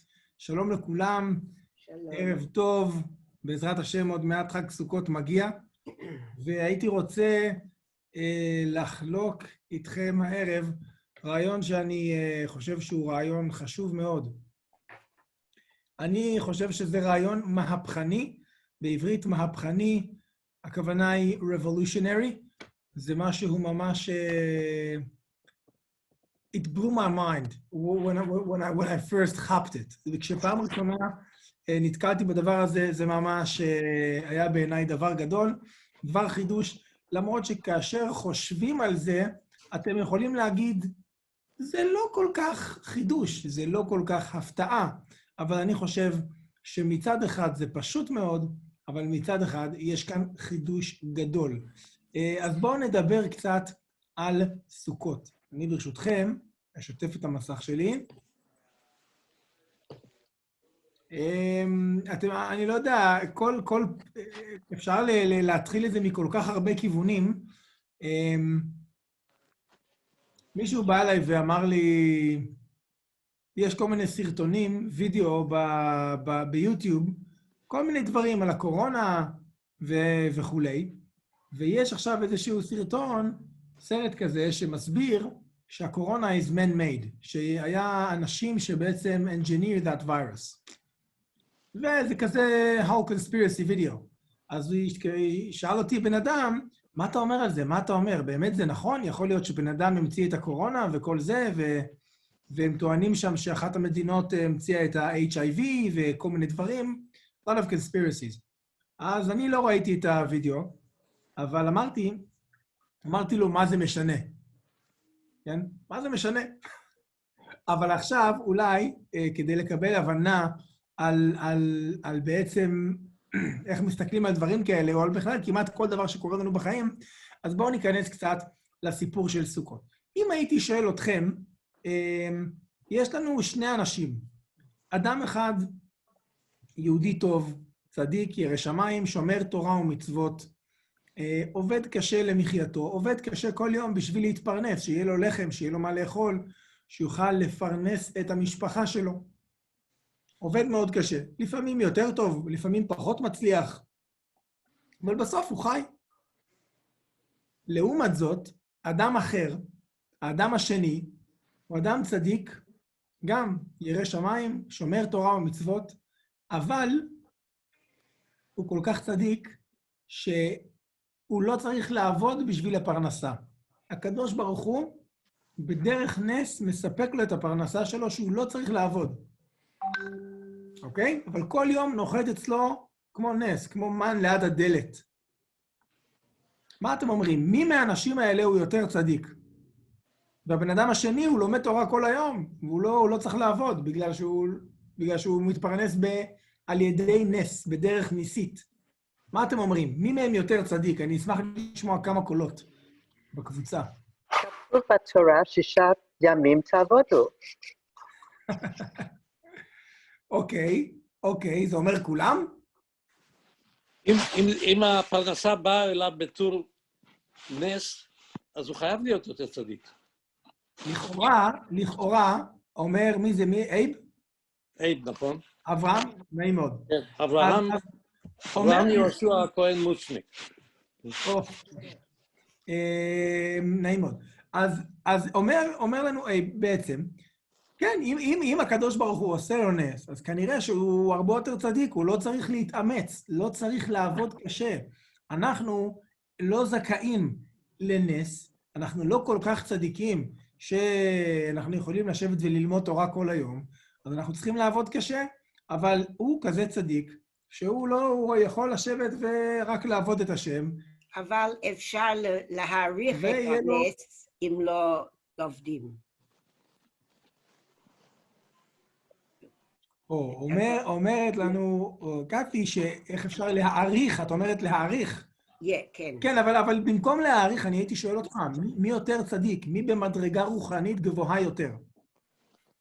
אז מה את אומרת? טוב, אז אפשר לחשוב על זה. אני חושב... אין סומכים על הנס? נכון, אין סומכים על הנס, אבל אני לא... אבל זאת שאלה מצוינת, אבל הבן אדם הזה נעשים לו ניסים. כן? בני ישראל במדבר, הם סמכו על הנס. הוא לא סמך על הנס, השם נתן לו את זה, זהו. אפשר לומר שהוא לא סומך על הנס, אם השם לא היה נותן לו, הוא היה הולך לעבוד. נכון. אז אפשר לדון בכל זה, אבל אם אנחנו מבודדים את כל המשתנים, מה שנקרא isolate the variables, אז אני שואל מי יותר צדיק, אני חושב, ואולי אתם יכולים לא להסכים, אבל אני חושב שהגישה, ההבנה היהודית הדתית הקלאסית, קלאסי זה מילה בעברית, ההבנה הקלאסית היא שהאדם שמקבל פרנסה בדרך נס הוא הצדיק. ככה לכאורה אפשר להוכיח או לטעון מכמה וכמה גמרות ומקורות בחז"ל, ולפעמים גם מקורות בתורה. עכשיו, בואו נלך צעד אחד קדימה. יש מדרש, אני רוצה לקרוא גם את מה שיש לי פה, אוקיי. בואו נחזור שנייה אחת לסוכות, נחזור לסוכות, לא, לפני סוכות, סליחה. בואו נתחיל אפילו מפה. יש לנו מדרש באיכה רבה, שמתאר לנו את אותה שאלה ששאלתי אתכם, אבל במקום 2 אנשים יש כאן 4 אנשים, ואלו לא אנשים רגילים, אלו 4 מלכים. אולי, אז בואו נקרא את זה בזריזות, אומר המדרש, 4 מלכים היו. רק רגע, בואו נגדיל את זה קצת, יופי. 4 מלכים היו. מה שטבע זה, לא טבע זה. כל אחד ביקש מהקדוש ברוך הוא דברים, כל אחד ביקש מהקדוש ברוך הוא דברים אחרים שהשני לא ביקש. מי הם היו המלכים? ואלו הן דוד ועשה, יהושפט וחזקיהו. מה מספר לנו המדרש? בקיצור, המדרש אומר שדוד אמר להשם, ארדפה אויביי ואשיגם. אני ארדפה אויביי ואשיגם ולא אשוב עד כלותם. אז דוד אמר לקדוש ברוך הוא במלחמות, כל המלכים האלה היו צריכים לעשות מלחמות עם האויבים שרצו לפגוע בהם. אז דוד אומר, ארדפה אויביי ואשיגם, אני ארדוף אחרי האויבים, אני אשיג אותם, ואני לא אשוב עד כלותם. זאת אומרת, אני גם מנצח אותם, אוקיי? ואמר לו הקדוש ברוך הוא, אני עושה כן, בסדר, אני מסכים, הקדוש ברוך הוא הסכים. ובאמת כתוב, ויקם דוד מהנשף עד הערב. זאת אומרת, שדוד המלך באמת נלחם ועשה את הכל בעצמו, אוקיי? ידוע שהוא היה גם כדי שכבש יותר, בזמנו הוא כבש יותר חלקים מהאזור מכל מלך אחר. נכון, אבל כאן, נכון מאוד. וגם כן, לכן לא נתנו לו את הפריבילגיה לבנות את בית המקדש, שהיה לה דם על ה... נכון, זה נושא שמצריך לימוד בפני עצמו, אבל כל מה שרציתי להוכיח מכאן, הוא שדוד המלך, כפי שהמדרש מתאר, הוא נלחם ועושה את כל המלחמות לבד. בואו נראה מה קורה עם עשה. עמד עשה, אז מגיע מלך אחר, ואמר, אין בי כוח להרוג להם. אני לא יכול להרוג את האויבים ולנצח אותם במלחמה. אז מה אני אעשה? אלא אני רודף אותם ואתה עושה. זאת אומרת, אומר עשה להשם, אני ארדוף אחרי האויבים, ואתה תנצח אותם בשבילי. אמר לו השם, אני עושה כן, אין בעיה. וכך מסביר המדרש, שבאמת עשה רדף אחריהם, אבל מי שניצח אותם והרג אותם והפיל את האויבים היה הקדוש ברוך הוא. ככה המדרש מוכיח מהפסוקים, אבל בואו נעבור למלך הבא. עמד יהושפט ואמר, אני אין בי כוח לא להרוג ולא לרדוף. הוא אומר, אני לא יכול להרוג את האויבים כמו דוד המלך. אני אפילו לא יכול לרדוף אחריהם, כמו שעשה, כמו שעשה המלך עשה. אז אני אומר שירה ואתה עושה. אני רק אתפלל אליך, אני אגיד לך שירים, ואתה תרדוף אחרי האויבים ותנצח אותם. אני רק אתפלל אליך. אמר לו הקדוש ברוך הוא, אני עושה, אין בעיה, אני מסכים. וככה לכאורה מסביר המדרש שיהושפט רק אמר שירה והתפלל, והקדוש ברוך הוא ניצח את מלחמותיו. מגיע המלך האחרון, חזקיה. עמד חזקיהו ואמר, אני אין בי כוח לא להרוג ולא לרדוף ולא לומר שירה. אני לא יכול... היה חולה. אני לא יכול להרוג את האויבים, לא יכול אפילו לרדוף אחריהם כמו המלך עשה, ולא יכול לומר שירה כמו המלך יהושפט. מה אני אעשה? אלא אני אשן על מיטתי ואתה עושה. אני אשן במיטה שלי ואתה תעשה את הכל. זה אותו קרב מפורסם מול סנחריב וצבא אשור, כאשר הם עשו סגר על ירושלים, והתעוררו למחרת בבוקר, חזקיהו מתעורר ורואה שמסביב לחומות העיר, צבא אשור כולם נפלו מתים במגפה. לא ברור מה הייתה המגפה, אבל כולם מתו. זאת אומרת, חזקיהו, המלחמה הזו הייתה ניצחון בדרך נס לחלוטין, והנה אנחנו רואים בצד אחד קיצוני את דוד המלך, שצריך להילחם, לעבוד, ללכת, לסכן את עצמו, להיכנס בתוך המלחמה בשביל לנצח, ומצד שני את חזקיהו שישן על מיטתו, והקדוש ברוך הוא מנצח בשבילו בדרך נס, בדרך על טבעית. אם אני שואל אתכם שוב, כאשר אתם רואים את המדרש הזה, איזה מלך יותר צדיק? המלך שנלחם וצריך לעבוד קשה, או המלך שהקדוש ברוך הוא עושה לו ניסים גלויים ומנצח את כל אויביו? המלך חזקיהו. אז לפי אותו קו של אייב, אני מבין שהמלך חזקיהו, האם יש מישהו שחושב אחרת? האם יש סיבה לחשוב אחרת בכלל? ודאי שלא, כי הקדוש ברוך הוא עשה את הכל בשבילו. אוקיי. אנחנו אומרים שדוד מלך ישראל חי וקיים, שהמשיח יבוא מגזע דוד, אז הוא המלך הכי גדול. יפה מאוד. אז לכאורה יבוא אדם ויגיד, רגע, אנחנו מדברים על דוד המלך, אף אחד לא מדבר על חזקיהו המלך. זאת אומרת, מדברים על חזקיהו המלך, אבל בוודאי שדוד המלך תמיד יישאר דוד המלך, הוא תמיד יהיה המלך של עם ישראל. וקשה לנו לחשוב על זה שדוד הוא כל כך פחות צדיק מחזקיהו. הוא היה צריך לעבוד על זה. אבל אני רוצה עכשיו להגיד לכם משהו. לפני שנתחיל את השיעור, אני רוצה שתסתכלו, זה מה שנקרא בעברית text analysis, זה נקרא ניתוח טקסט. בואו תסתכלו במדרש. אני רוצה להגיד לכם שגם בלי שאני אומר לכם שום דבר נוסף בשיעור הזה, אפשר לקרוא את המדרש הזה ולהבין שחזקיה הוא לא יותר צדיק מדוד, אם כבר ההפך. בואו אני אראה לכם, רק רמזים בתוך הכתוב. דוד המלך אומר, דוד אמר, ארדפה אויביי ואשיגם, ולא אשוב עד כלותם. זאת אומרת, אני ארדוף, אני אשיג, אני אנצח אותם. אמר לו הקדוש ברוך הוא, אני עושה כן. זאת אומרת, השם אומר לו, אני מסכים. אם הקדוש ברוך הוא מסכים לזה, כנראה שזה לא דבר נורא.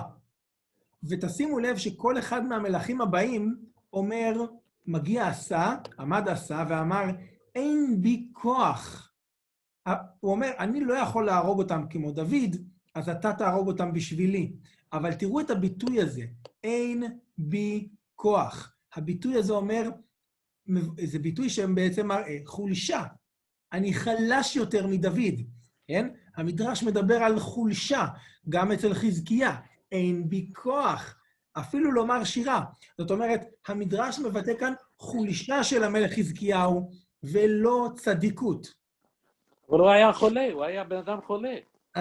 זה בסדר, אני לא בא עכשיו לתרץ תירוצים.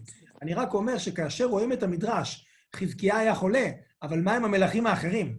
זאת אומרת, המדרש הזה בא להראות לנו מדרג, דירוג של מלכים, שלכל אחד יש פחות כוח מהשני. והכוח הזה לא חייב להיות כוח פיזי, ייתכן והוא גם כוח רוחני. בואו נסתכל עכשיו, דיברנו הרבה על מלכים ועל צדיקים ועל ניסים. בואו נדבר קצת על סוכות. אז כידוע, מחר בערב, כולנו, בעזרת השם, נשב בסוכה, לפחות בסעודת חג בשבת. ומדוע אנחנו יושבים בסוכה?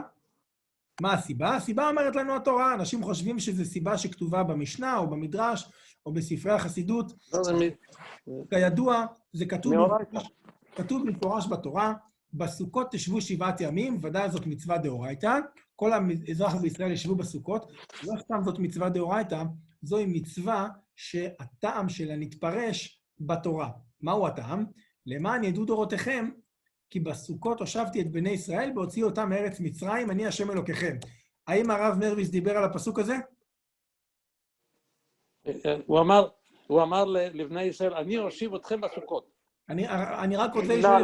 לא הפסוק הזה. אני רק רציתי לשאול אם הרב מרוויס דיבר על הפסוק הזה, לא צריך להסביר אותו. אוקיי, אז התרגום שלו הוא תרגום מובן, כן? In order that your future generations shall know that I let בני ישראל dwell in the Sukkot when I took them out of מצרים. אני לא רוצה לדבר הרבה אנגלית, אבל רק בשביל להבין, זה הפסוק. אבל הוא אמר, כי בסוכות הושבתי את בני ישראל. מה הפירוש של הושבתי? אני לא יודע איך לתרגם את המילה הושבתי, אבל בואו נתקדם וניתן לזה, אל תדאג, הדברים האלה זה דברים שאנחנו נענה עליהם, בסדר? וגם אני בלי נדר אשמח להשאיר גם זמן בסוף לשאלות. בואו תראו, הדבר הזה נתון במחלוקת. מה הם אותם סוכות? מה הם אותם סוכות שהשם הושיב את בני ישראל בהם, כאשר הוא הוציא אותם ממצרים? אומרת הגמרא במסכת סוכה, אומרת זאת ברייתא, דתניא, כי בסוכות הושבתי את בני ישראל, זה ציטוט מהפסוק שראינו, ענני כבוד היו, דברי רבי אליעזר. אז רבי אליעזר אומר, אותם סוכות הם לא באמת סוכות, הם כמו צל, shadow, מהעננים, from the clouds of glory, ענני הכבוד, זה הנס הגדול שבשבילו אנחנו יושבים בסוכות, לזכר ענני הכבוד. לעומת זאת, רבי עקיבא אומר, סוכות ממש עשו להם, כמו שהתורה אומרת, כאשר בני ישראל יצאו ממצרים ויסעו מסוכות, הם היו במקום שנקרא סוכות, על שם הסוכות שהם בנו לעצמם, הם היו צריכים לגור בתוך משהו, אז הם בנו לעצמם כמו אוהלים, שהם יכולים, tents, booths, שהם יכולים לישון בהם עם המשפחות שלהם, ואלה היו סוכות ממש. וזאת מחלוקת בדברי התנאים. מחלוקת כל כך מעניינת שהיא נפסקה. עכשיו, אם הייתי אומר בעצם, מה ההבדל בין רבי אליעזר ובין רבי עקיבא? רבי אליעזר אומר שהסוכות הם לזכר ענני הכבוד, ורבי עקיבא אומר שהסוכות הם לזכר הסוכות ממש, שבני ישראל ישבו בהם ביציאת מצרים, ובעצם במדבר 40 שנה. מה בעצם ההבדל ביניהם? אפשר לומר כמה וכמה דברים, אבל אם אפשר עוד לומר ממש בפשטות, אני הייתי אומר שענני, בוא נגיד ככה, רבי עקיבא אומר סוכות ממש, זה משהו שהם בנו בעצמם. הייתי קורא לזה ההשתדלות האנושית. אתם יודעים מה זה השתדלות? The human effort. אנחנו כל הזמן צריכים להשתדל לעשות דברים בעצמנו. אנחנו לא מחכים שהקדוש ברוך הוא יעשה את הכל בשבילנו. מישהו כאן אמר, אני חושב שולמית, אין סומכים על הנס, כן? אז אנחנו באמת לא סומכים על הנס, ואנחנו צריכים לעשות השתדלות כל הזמן. והסוכות ממש של רבי עקיבא, זה בעצם ההשתדלות של בני ישראל. זה משהו שהם בנו בכוחות עצמם. ולעומת זאת, ענני הכבוד של רבי אליעזר, זה איזשהו נס. נס מלמעלה, בני ישראל לא היו צריכים לעשות שום דבר, אבל הקדוש ברוך הוא עשה להם עננים בשמיים, שיעשו להם צל, שהשמש לא תכה בהם ולא יהיה להם חם.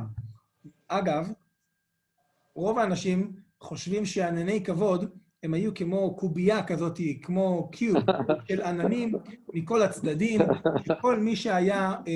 שכל מי שהיה נמצא שם, היה רואה איזה מין דבר ניסי כזה, אבל אפשר לומר, ייתכן בהחלט, שאותם ענני כבוד, הם פשוט היו עננים שהלכו מעל בני ישראל לכל מקום שהם הלכו. שזה דבר שמי שמסתכל מהצד, אולי לא נראה לו כל כך כמו נס, אבל עצם זה ש40 שנה במדבר, תמיד היו מעל בני ישראל עננים לכל מקום שהם הלכו, זה בהחלט דבר יוצא מן הכלל. זה דבר שהוא לא כל כך רגיל, והסיכוי שהוא יקרה הוא מאוד קטן. אז אפשר לומר שזה נס. בכל מקרה, זה לא בידיים שלנו. זה משהו שהקדוש ברוך הוא עשה בשבילנו, וזה בעצם נס. אז אפשר לומר שענני הכבוד והסוכות ממש מייצגים שני עניינים. הסוכות, את ההשתדלות שאנחנו עושים מצד אחד, אבל מצד שני, את עשיית הדשמיא שהשם עוזר לנו איפה שאנחנו לא יכולים לעשות בעצמנו. וכל החיים שלנו יש איזה בלנס כזה, איזה איזון כזה שאדם צריך לראות כמה אני באמת צריך לעשות וכמה אני צריך לסמוך על הקדוש ברוך הוא. אני רוצה להגיד שלמרות שאנחנו בשיעור פרשת שבוע מאוד קליל, מאוד נחמד ועוד בעברית, אני חייב להגיד לכם שהשאלה הזאת היא שאלה מאוד מאוד מאוד חשובה, שלדעתי לא מקבלת הרבה תשומת לב. זאת שאלה מאוד קריטית, איך אנחנו חיים את חיינו, איך אנחנו מחנכים את הילדים שלנו, כמה הם צריכים לעשות בעצמם, וכמה להשאיר לקדוש ברוך הוא לעשות. זאת שאלה מאוד קריטית. אני זוכר שבכולל שלי בירושלים, היה לי חבר שבאתי לפינת קפה, כמו לקיצ'ן של הכולל, וראיתי אני תמיד מכין קפה עם כפית, לוקח טיספון, ושם קפה בכוס, מים חמים וחלב. והחבר שלי היה לוקח את הכוס, והיה לוקח את הקפה, את האינסטנט קופי בוקס, והיה שופך לכוס שלו ככה, וככה הוא היה מכין את זה, בלי כפית, not using a spoon. אז אמרתי לו, תגיד לי, מה אתה משוגע? מה אתה, כן, you crazy? אתה צריך אתה? אז הוא אמר, תשמע, two things. First of all, it's a skill that you learn. But second, הוא אמר לי, דבר שני, אני גם אוהב שלא כל הזמן יש לי את אותו קפה. אני נותן מקום לקדוש ברוך הוא להשפיע לי על הקפה, כן? אני עושה השתדלות, ואז הקדוש ברוך הוא מחליט איזה קפה יהיה לי. יהיה לי קפה יותר חזק, יותר חלש. אז יש אנשים שנותנים לקדוש ברוך הוא אפילו להשפיע עליהם על הכוס קפה. אז זה טוב בתור בדיחה, בתור אנקדוטה. אנקדוטה זה גם כן מילה בעברית, אנקדוט. ואפשר לומר ששני הדברים האלה מיוצגים על ידי ענני הכבוד מול הסוכות ממש. תראו, הרב קוק בעין היה שואל שאלה מדהימה, את אותה שאלה שפתחנו איתה. אומר, בעצם יש סתירה. מה עדיף? האם עדיף לבטוח בהשם ולתת להשם לעזור לנו? או מצד שני, עדיף לעבוד קשה ולעשות הרבה השתדלות? זאת בעצם השאלה שהצגנו אותה בהתחלה בכמה וכמה צורות, ונאמרו כאן שתי תשובות שונות.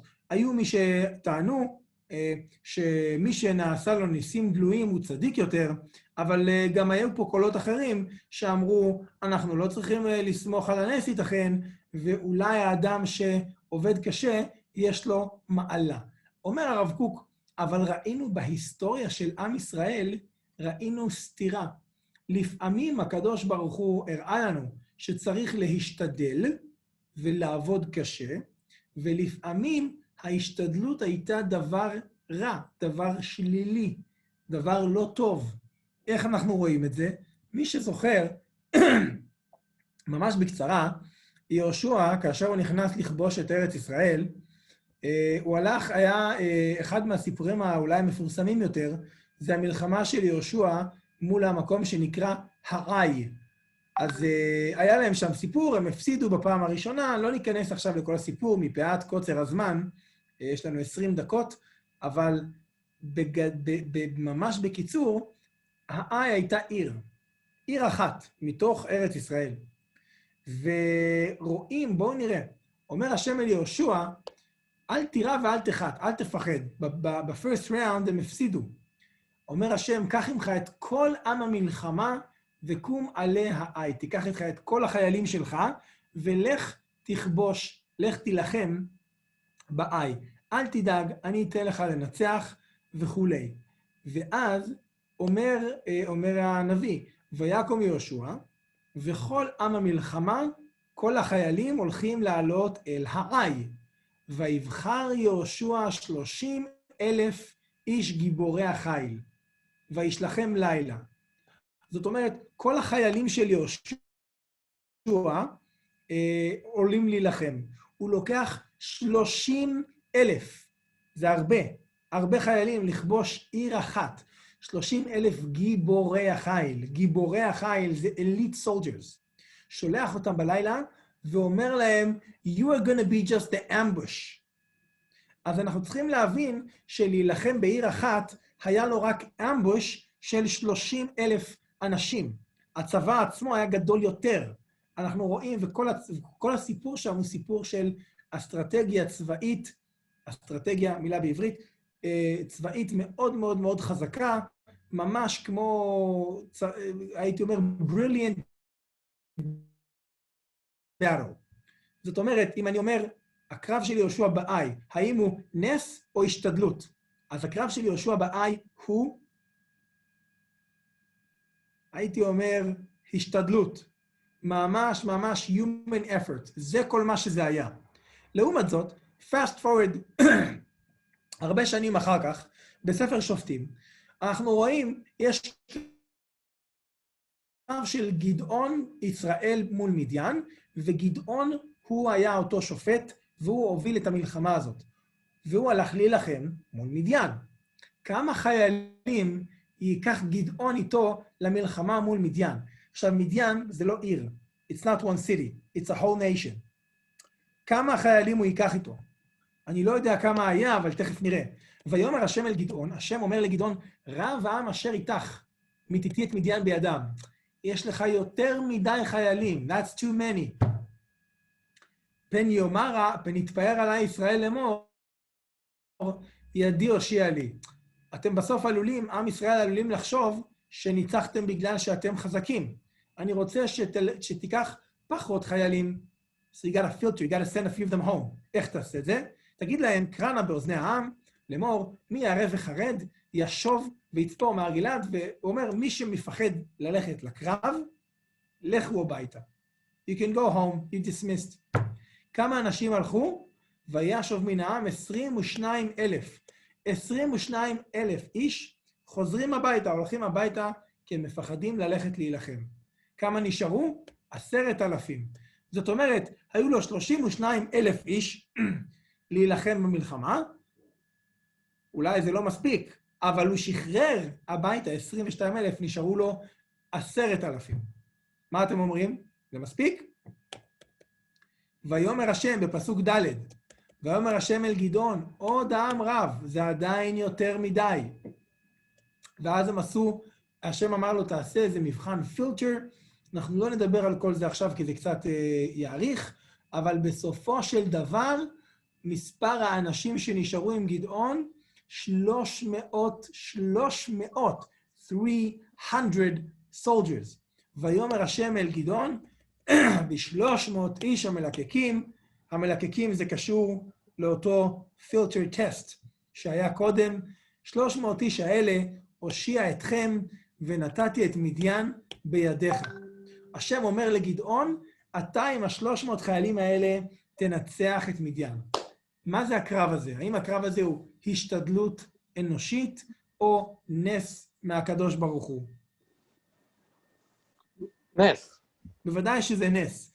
זאת אומרת, רואים, אומר הרב קוק בעין היה, יש לנו קרב אחד של יהושע, הכל השתדלות אנושית. יהושע נלחם כאילו אין הקדוש ברוך הוא חס ושלום. הוא לא אומר את זה, אני אומר את זה, כן? הוא נלחם, עושה את הכל בעצמו. אבל גדעון, 300 חיילים, נס גלוי, מה קורה פה? אומר, יש למישהו רעיון? כן, הדור של יהושע, הם ידעו את השם, הם היו במדבר ואכלו את המן וכו' וכו', אבל הדור של גדעון, הם כבר בארץ, יש בעל, הם עובדים, הרבה מהם עובדים עבודת זרה וכו', הם צריכים היה לראות אותם שהשם נלחם בשבילם, אבל לדור יהושע זה לא צריך. אז כל הכבוד, בואו נראה את זה ברב קוק עכשיו, תראו, זה נושא ארוך, אני חייב להגיד, זה נושא חשוב, יסודי ביותר. אני אסביר לכם למה זה גם כל כך יסודי. כי זה משפיע על כל איך שאנחנו מבינים איך תהיה הגאולה. בעזרת השם, כשיבוא משיח ותהיה גאולה ויבנה בית המקדש, איך זה יקרה? אף אחד לא יודע איך זה יקרה, אבל בשיעור הזה יש מסר חשוב שרוב האנשים לא בכלל חושבים, they're not even close to what it's going to look like. אומר הרב קוק, לפעמים ראינו את כל הסתירות, ואז הרב קוק מסביר מה ההבדל בין גדעון ליהושע. הדברים ניכרים שתלוי במצב המוסרי של העם, כמו שאמרנו שולמית. למה? כי בעצם הקדוש ברוך הוא בוחר האם לעשות ניסים, או האם לתת לנו להתאמץ, לעבוד קשה, קשה, קשה. הוא בוחר. What's the criteria? למה הוא בוחר ככה או ככה? מסביר הרב קוק. What's the purpose of how he runs the world? שתכלית כל סיבוב ההנהגה, לגרום לנו לדעת את השם, דעת אלוקים יותר טוב. אז עכשיו השאלה היא כזאת, איך אדם יודע, מכיר את הקדוש ברוך הוא יותר טוב? האם אדם מגיע לדעת אלוקים יותר טובה, כאשר הוא מקבל ניסים גלויים, ורואה את הקדוש ברוך הוא עושה את הכל בדרך נס, או שאדם מכיר את הקדוש ברוך הוא יותר, כאשר הוא עובד קשה ומתאמץ, ובסוף מצליח לעשות את זה לבד. מה אתם אומרים? אז אומר הרב קוק, ככה, בואו נראה. אם כאשר האדם או העם בכללו הוא במצב מוסרי גבוה, כאשר האדם, the individual, או העם, the whole nation, are in a high moral condition, אז אם ככה, אז אדם יודע את השם הרבה יותר טוב, כאשר הוא צריך לעבוד ולעשות את הכל בהשתדלותו, מאשר הכל יהיה על ידי ניסים. האם האמירה הזאת ברורה? אומר הרב קוק כך, אם האדם במצב מוסרי גבוה, אז הלוא מההנהגה הטבעית, like the natural ways, אדם יכיר ביותר יד השם, יכיר את יד השם יותר טוב, מאשר אם כל הדרכים האלה, אם כל הדברים האלה היו בדרך נס. האם מישהו יכול להסביר, האם אתם בכלל מסכימים עם זה, שיש יודעים את השם יותר טוב, כאשר עובדים על זה קשה מאשר רואים ניסים גלויים? אם כבר במדרגה שככה שחושבים על השם, או מאמינים בהשם, אז לא צריך נס גלוי. נכון, אז קודם כל אני מסכים, לא צריך נס גלוי, אבל לא רק שלא צריך נס גלוי, גם שהנס גלוי הוא לא מספיק טוב. יותר טוב בלי הנס. עכשיו אני אסביר למה. את אמרת את זה קודם, the word appreciate. תראו, אני אספר לכם סיפור, יש כאן רן חשוב מפרשת עקב, אני לא רוצה לדבר על זה עכשיו, אבל אני אגיד את זה בצורה קצרה. הבן שלי אומר לי, אבא, אני רעב. It's lunch time, הבן שלי רעב, הוא רוצה לאכול. יש שני דברים שאני יכול להגיד לו, אוקיי? אני יכול להגיד לו, אוקיי, לך לשחק, go play, go do something, come back in 30 minutes, lunch is going to be served. תחזור בעוד חצי שעה, יהיה לך אוכל. ואז הוא יחזור, ויהיה לו שולחן ערוך, עם צלחת, עם אוכל, עם סכין ומזלג וכו'. זה מה שאני קורא, נס. הוא לא עשה כלום, אבל אבא שלו עשה נס, והוא הגיע והיה לו ארוחת צהריים מוכנה. אבל אני יכול להגיד לו דבר נוסף. אני יכול להגיד לו, אוקיי, אתה רעב? בוא איתי למטבח. בוא תפתח את המקרר בבקשה, תוציא 2 עגבניות, תוציא כמה ביצים, תוציא קצת בצל, הנה בוא תחתוך את זה כאן, תדליק את האש, תוציא סיר מהארון, שים את הבצל עם הסיר, תשפוך קצת שמן, ואני אראה לו ואני אכין ביחד איתו, תביא קצת מלח, תביא קצת פלפל, ספייסס, כל מיני דברים, ונכין ביחד את ארוחת הצהריים. כעבור 30 דקות, כעבור חצי שעה, תהיה לו ארוחת צהריים. בכל אופן, אחרי חצי שעה תהיה לו ארוחת צהריים. אולי אם הוא יכין את זה איתי, זה קצת ייקח יותר זמן, כן? אבל אני שואל אתכם, באיזה צורה הילד יודע להכיר את אבא שלו יותר טוב? האם זה לא פשוט? זה פשוט לחלוטין.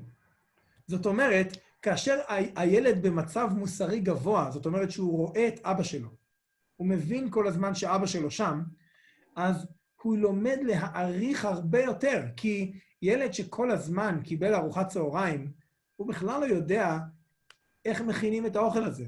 הוא בכלל לא יודע כמה זמן לוקח להכין, כמה זה קשה, שצריך ללכת, לעבוד, להביא כסף הביתה, ללכת לסופר לקולס, לקנות עם הכסף, לקנות אוכל, ולהחזיר את זה הביתה, ולשים את זה במקרר, ואז לבשל את זה. הילד לא מבין, כי הוא אף פעם לא היה צריך לעשות את זה. כולנו יודעים את זה, שילדים שלא היו עושים. הילד, אחד הילדים שלנו, כן? יש לנו כמו foam hand soap, כזה, אתם מכירים את זה?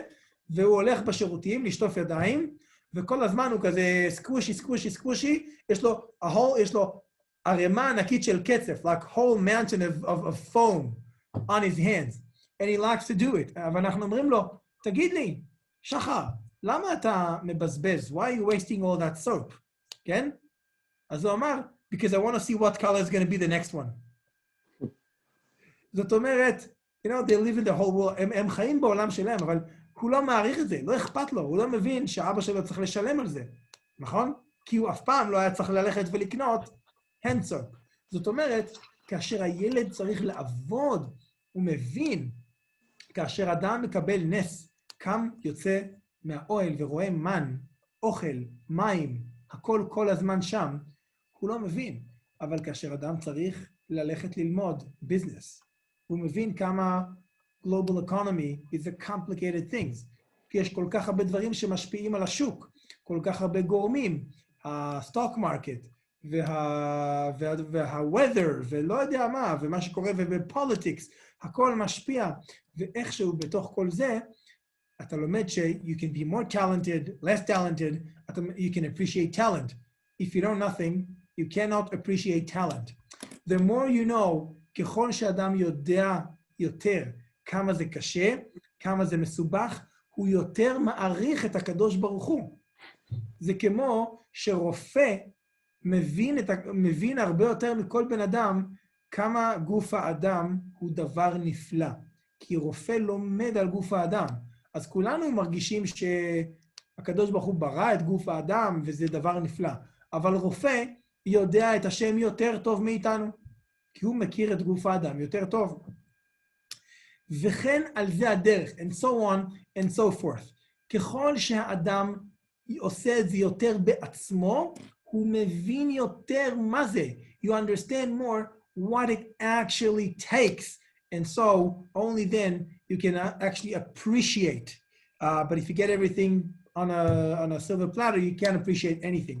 אז אפילו נס גלוי, אני אגיד לכם, בנס גלוי, אדם אומר, וואו, השם is generous, השם נדיב, השם is good to me, הוא נחמד, הוא טוב אליי, אבל הוא לא יעריך כמה השם חכם. Does that make sense?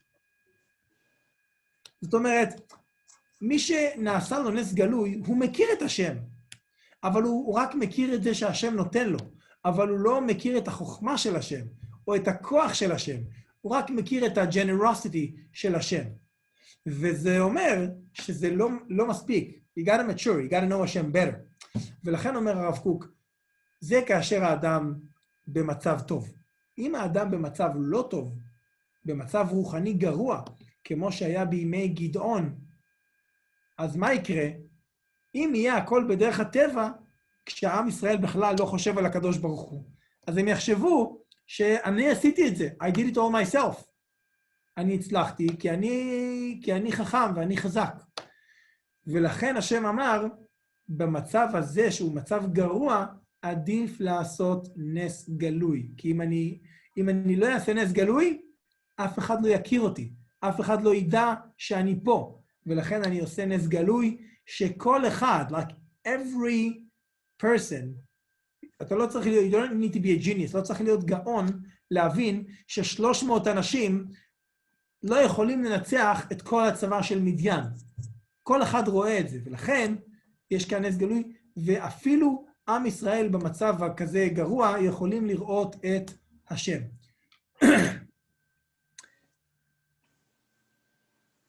אומר הרב קוק, הייתי אומר ככה, אני רוצה להקריא לכם את המשפט הזה. לכן, על כן משובחים מאוד הם הניסים בזמן ילדות האומה. כן? That's why doing miracles for Am Israel is amazing when the nation is a child, when we're babies. Okay? וזה, and it actually does the trick. It makes us know Hashem. But obviously, we're expected to mature. We gotta mature, we gotta grow up, and we gotta understand Hashem better so much that we don't need to be spoon-fed all the time. Then it's way better to start getting used to Hashem running the world through nature. זאת אומרת, ideally, we shouldn't stay babies forever.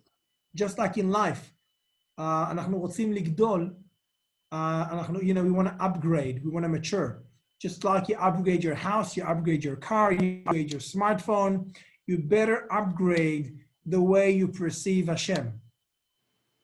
And to upgrade that, you need to stop relying on miracles and start working and appreciating it.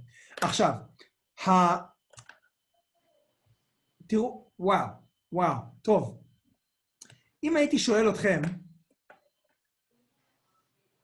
טוב, אני לא אדבר על הגאולה העתידה, אני לא אדבר על זה, למרות שזה נושא מדהים בעיניי, אולי שבוע הבא נזכיר את זה קצת, אבל אם אני רוצה לחזור לשאלה שפתחנו בה את השיעור, שאלנו מי יותר צדיק, מי בדרגה רוחנית גבוהה יותר, מי שנעשה לו נס גלוי, או מי שעובד קשה לפרנסתו. והתשובה של הרב קוק ברורה וגם פשוטה. אדם שנעשה לו נס גלוי הוא less mature, הוא פחות גדול, כי הוא צריך את התזכורת. לעומת זאת, ברמת העיקרון. אני לא מדבר על מקרה ספציפי, אני מדבר ברמת העיקרון. ולכן, אדם במדרגה גדולה יותר, הוא עובד קשה, ודרך זה הוא מגיע לדרגה גבוהה יותר מאשר אם היה לו נס. זאת אומרת, we should want to not have miracles. אנחנו צריכים לרצות, כן, להיות במדרגה כזאת, שאנחנו עושים את הכל בעצמנו, והשם לא עושה את זה בשבילנו. אבל here's the bomb. אני רק רוצה לסיים בזה. במחלוקת של רבי אליעזר ורבי עקיבא, האם הסוכות הן בשביל ענני הכבוד, או בשביל הסוכות שבני ישראל בנו? נפסק להלכה שהסוכות הן לזכר ענני הכבוד. זאת אומרת, אותו נס שהשם עשה. ואפשר לדבר על זה, אבל אני חושב שהסוד של ענני הכבוד, כמו שמלמד הרב קוק מהסוגיה הזאת, שבעצם אומר שכאשר האדם עובד קשה ועושה את הכל בעצמו, והוא מבין שהשם איתו בכל צעד, כל דבר שהוא עושה, זאת אומרת, yes, it's my talent, it's my strength, but who gave me that strength? Who gave me that talent? Who made me so brilliant? When you remember that this is Hashem all along, then everything you do, you realize that you're actually doing it together, hand to hand with Hashem. It's like Hashem is holding my hand and I'm doing this with my hand, but Hashem is holding my hand and making me do this. And if you just think about it, I mean, it's even a higher. It's as if I am doing the miracle. Like if Hashem is performing an open miracle for me, then He's doing all the work, and I'm sitting passive. But when I'm doing this myself in this high mindset of everything that I'm doing is together with Hashem, and Hashem is doing things in the world through me, then I am part of Hashem. I'm partnering with Hashem, and Hashem is doing something miraculous here, and I'm the guy who's doing it, who's actualizing that miracle. אני חושב שזה דבר מדהים. And in a way, we always think about Sukkot Mamash versus Ananei HaKavod, that we do the Ishtadlut, and then when we cannot do anything anymore, then this is where Hashem does his part. אבל אומר לנו הרב קוק, זה לא נכון. Like the true understanding, the way things truly are, is that even the Sukkot they actually built, even the things we do with our strength, with our talent, even those things, if you really open your eyes, it's all Ananei HaKavod. It's all Kadosh Baruch Hu. He's doing it through us. And that's what he wants. That's the ideal way. If we merit, we'll keep doing it this way. And we won't need all these open miracles. Look, it might sound simple to many of you. I'm speaking back English because it's the final minutes and I don't want to waste time. It might sound simple to some of you. I think it is a mind-blowing idea. I think it's revolutionary to so many people, and it was to me. And I still am fascinated by it. I keep thinking about it all the time, and it's just blowing me away. And maybe next time we're going to discuss some of the implications it might have on the redemption to come. Be'ezrat Hashem. Is that going to be miraculous? Or is that going to be natural, 100%? Which way should it be? And so on. So think about it. And anyway, have a Shabbat Shalom and Chag Sameach and Kol HaKavod for coming. Kol HaKavod lekulam. שבאתם, שהחזקתם מעמד, יישר כוח. שבת שלום וחג שמח. שבת שלום, חג שמח. תודה, יישר כוח. תודה. יישר כוחך. שבת שלום לכולם, חג שמח, תודה רבה. להתראות. להתראות.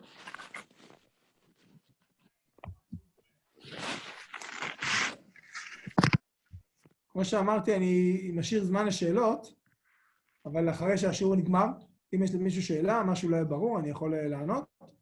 מה שאני קורא שיחת מסדרון. דרך המחשבה של הרב קוק. כן. מה שהוא אומר זה למעשה מחזיקים בשני חרבות. חרב אחד זה נלחמים באויב בעזרת השם, והוא רוצה לגלות לנו, והשם רוצה לגלות לנו שהוא זה שמוביל אותנו יד ביד, כמו שאתה הסברת. אז למעשה... אני חושב, כן, תשמע, יש לזה משל יפה, כן. אז למעשה, זה מה שאני אומר, שההבנה של מה שהרב קוק אומר, יש לזה שני מובנים. אחד זה שאנחנו הולכים ונלחמים באויב בעזרת השם, כן. ומצד שני, אנחנו למעשה גם כן נלחמים בעצמנו, רק שהשם מוביל אותנו בידו. זאת אומרת, יש לזה שני מובנים. אחד זה שלמעשה, בזה שזה השם מוביל אותנו, יש בזה נס. זה נס, שהשם יורד לכבודנו ועוזר לנו במלחמות. חד משמעית, חד משמעית. בהרבה תקופות שהיו רקטות מעזה על כל היישובים שמסביב, היום בישראל יש מה שנקרא כיפת ברזל, נכון? כיפת ברזל, Iron Dome, זה המערכת של הטילים שבעצם intercept all the other rockets. ויש הרבה פעמים דיבור, אתה יודע, היה הרבה statistics על כל הטילים שנופלים, כמה טילים ערביים הכיפת ברזל מיירט, like how many are intercepted by the Iron Dome, and how many fall in open fields, like open spaces. So for years, there were very minimal damage and almost zero casualties or injured from the rockets. And there was always this conversation between the Iron Dome, זה היה כיפת ברזל versus שטחים פתוחים. והראש ישיבה שלנו פעם אחת דיבר על זה. אנשים אומרים, טוב, אם הכיפת ברזל מיירט את הטילים, זה ההשתדלות שלנו, אבל איפה שהכיפת ברזל לא מגיע, זה שהטילים נופלים בשטחים פתוחים, זה גם נס. זאת אומרת, לא תמיד הכיפת ברזל מצליח, נכון? וגם כשכיפת ברזל לא מצליח, עדיין הטיל לא פוגע באף אחד, זה הקדוש ברוך הוא.